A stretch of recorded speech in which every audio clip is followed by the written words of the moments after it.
shoutout mga kuis. Ngayon ay magpiprint tayo ng white mug. Ay simplihan lang natin. Nai-layout ko na to sa ating Photoshop.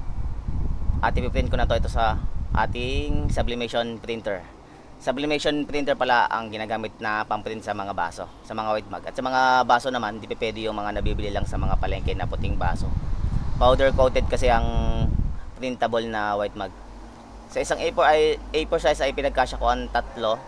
Ang sukat niyan is 7.5 by 3.5 at ididikit ko yan ng thermal tape bago natin yan lutuin sa ating mag press machine.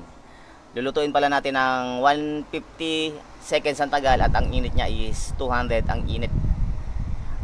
Shoutout pala sa mga teacher na taga Romblon. Shoutout po sa inyo. Maraming salamat po sa tiwala. Happy Teachers Day po. Bali meron tayo dito 30 pieces na mug na ibabaon pa natin sa Romblon. Sa mga nagnanais po na magpa-print ng kanilang mga pang-giveaways na baso, mag-PM lang po kayo dito sa aming page at welcome na welcome po ang inyong mga katanungan.